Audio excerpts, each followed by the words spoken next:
Hi all, welcome back to my channel English with Aarthi. இன்றைக்கி நம்ம பார்க்க போகிறது ஹோமோஃபோன்ஸ். ஹோமோஃபோன்ஸ்னால் என்ன அப்படின்னு பார்த்தீங்கன்னா, ஹோமோஃபோன்ஸுங்கிறது ஒரு 2 வேர்டு எடுத்துட்டிங்கன்னா அந்த 2 வேர்டுக்கு வந்து சேம் சவுண்ட் இருக்கும். ஆனால் அதனுடைய ஸ்பெல்லிங்ஸ் அண்ட் மீனிங்ஸ் வந்து டிஃப்ரெண்ட்டாக இருக்கும். ஓகே, சவுண்ட்ஸ் சேமாக இருக்கும், ஸ்பெல்லிங்ஸ் அண்ட் மீனிங்ஸ் வந்து டிஃப்ரெண்ட்டாக இருக்கும். ஃபார் எக்ஸாம்பிள், செல் இந்த 2 வேர்டையுமே நம்ம வந்து ஒரே ப்ரொனன்சியேஷனில் தான் சொல்லுவோம். ஓகேங்களா, SELL செல், CELL செல். ஓகேங்களா, ஸோ இது ரெண்டுமே சேம் ப்ரொனன்சியேஷன், பட் இதனுடைய மீனிங் அண்ட் ஸ்பெல்லிங் வந்து டிஃப்ரெண்ட்டாக இருக்குது. ஓகேங்களா, இதை வந்து நம்ம சென்டென்ஸில் பார்க்கலாமா? த வெண்டர் செல்ஸ் ஃப்ரூட். ஓகே, த வெண்டர் செல்ஸ் ஃப்ரூட்ஸ். ஓகேங்களா, இங்கே விற்பனை, வியாபாரம், அந்த இதில் நம்ம இந்த செல் அப்படிங்கிறத யூஸ் பண்ணுறோம். செகண்ட் இருக்க செல் பார்த்திங்க அப்படின்னா, human body is made of cells. Okay, இந்த எக்ஸாம்பிள் பார்த்துட்டிங்க அப்படின்னா அணுக்கள். ஓகே, ஒரு உயிரினம் அப்படின்னா அதுக்கு வந்து அணுக்களால் தானே இயங்குது.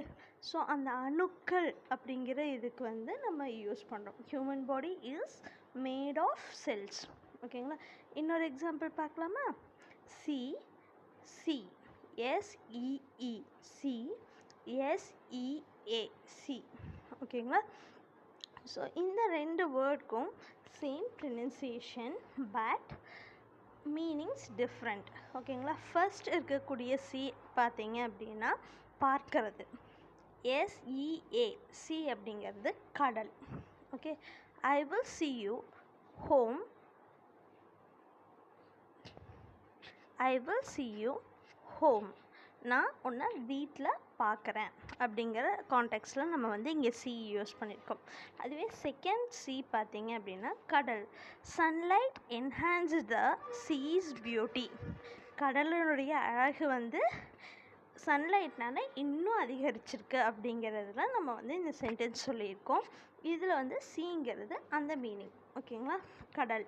ஃபர்ஸ்ட் இருக்க சி வந்து பார்க்கறது, வெறுமனே சும்மா பார்க்கறது, அதுதான். ஓகேங்களா, இன்னொரு எக்ஸாம்பிள் வீக். இது ரெண்டுக்கும் same pronunciation, but spellings and meanings வந்து டிஃப்ரெண்ட் ஆகும். WEEK. இந்த வீக் பார்த்திங்கன்னா வாரம். ஓகே, வாரத்துக்கு தான் நம்ம வந்து இந்த வீக் யூஸ் பண்ணுவோம். WEAK. இந்த வீக் எங்கே யூஸ் பண்ணுவோம் அப்படின்னா ரொம்பவுமே மெலிந்த, ரொம்ப ஃப்ரெஜைலாக, ரொம்ப முடியாமல் இருக்கிறாங்க இல்லைங்களா, அவங்கள வந்து வீக் அப்படின்னு சொல்லி சொல்லுவோம். ஃபர்ஸ்ட் எக்ஸாம்பிள் சென்டென்ஸ் பார்த்திங்கன்னா, this week I have 3 events to attend. This week I have 3 events to attend. இங்கே இருக்கக்கூடிய வீக் பார்த்திங்க அப்படின்னா வாரம் அப்படிங்கிற அர்த்தத்தில் நம்ம யூஸ் பண்ணியிருக்கோம். அதுவே செகண்ட் இருக்கக்கூடிய வீக் WEAK. இந்த வீக் பார்த்திங்கன்னா he looks too weak to lift that on his own. Okay, ஏதோ ஒரு பொருளை லிஃப்ட் பண்ணுறதுக்கு, தூக்கிறதுக்கு அவன் பார்க்குறதுக்கு ரொம்பவுமே வீக்காக இருக்கான், அந்த பொருளை லிஃப்ட் பண்ணுறதுக்கு அப்படிங்கிற இதில் நம்ம யூஸ் பண்ணியிருக்கோம். ஓகேங்களா, வீக் அப்படின்னா ரொம்ப சக்தி இல்லாமல், ரொம்பவுமே முடியாமல் இருக்கிற ஒரு சுச்சுவேஷனில், நம்மளுக்கு ஃபீவர் வந்ததுக்கப்புறம் ரொம்ப வீக்காக ஃபீல் பண்ணுறோம்லாம் சொல்கிறேன்ல, அந்த வீக்குக்கு இந்த ஸ்பெல்லிங் தான் யூஸ் பண்ணுவோம்.